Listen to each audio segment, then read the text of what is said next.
மனுஷன் தன் தகப்பனையும் தாயையும் விட்டு தன் மனைவியுடன் இசைந்து இருவரும் ஒரே மாம்சமாய் இருப்பார்கள். இதையும் ரொம்ப முக்கியமான வசனம்னு சொல்கிறோம். ஆதியாகமம் 2ஆம் அதிகாரத்தில் பார்த்திங்கன்னா, மனுஷியை உண்டாக்கி ஆதாமுக்காக ஒரு துணையை உண்டாக்கி அவனிடத்தில் கொண்டு வந்து கர்த்தர் கொடுக்குறார். அவளை கொடுக்கும்போது அவன் சொல்லுகிறான், இவளின் மாம்சத்தின் மாம்சம் எலும்பின் எலும்புமாய் இருக்கிறாள், மனுஷனிலிருந்து எடுக்கப்பட்டபடியால் மனுஷி எனப்படுவாள்.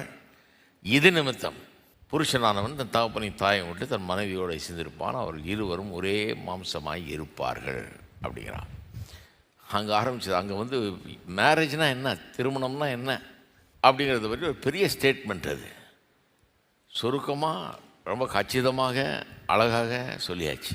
அது சொன்னதை எல்லாரும் பயன்படுத்துகிறாங்க. இயேசு வண்டையில் இயேசுவின் காலத்தில் சிலர் கேள்வி கேட்குறாங்க, எந்த ஒரு காரணத்துக்காக இப்போ நாங்கள் விவாகரத்து பண்ணிக்கலாமா, அப்படி ஒரு ட்ரெண்ட் இருந்தது அந்த காலத்தில். ஏதாவது பிடிக்கலன்னா அனுப்பிச்சி விடு, மனைவியை விவாகரத்து பண்ணிவிடு அப்படிங்கிற மாதிரி யோசிச்சுட்டு இருந்தாங்க.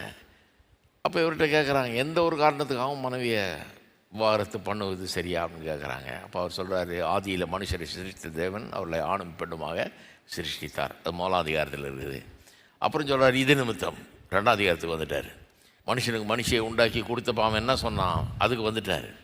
இது நிமித்தம் புருஷனானவன் தன் தகப்பனையும் தாயை விட்டு தன் மனைவியோடு சேர்ந்திருப்பான், அவர்கள் இருவரும் ஒரே மாம்சமாக இருப்பார்கள் அப்படின்னு அவன் சொன்னதை சொல்லிவிட்டு அப்புறம் இவர் சொல்கிறார், இவ்விதமாய் அவர்கள் இருவராக இராமல் ஒரே மாம்சமாய் இருக்கிறார்கள் அப்படின்றார். சொன்னது ரொம்ப கரெக்டுன்றார். அவன் சொன்னான், அது தேவனால் ஏவப்பட்டு தேவனால் கொடுக்கப்பட்ட வார்த்தைகள். கரெக்ட், அது சொன்னது கரெக்டு. இவ்விதமாய் அவர்கள் இருவராயிராமல் ஒரே மாம்சமாய் இருக்கிறார்கள் அப்படின்னு சொல்கிறார். சொல்கிறார், தேவன் நினைத்ததை மனுஷன் பிரிக்காது இருக்க கடவன்றார். அங்கேருந்து தான் வருது இது.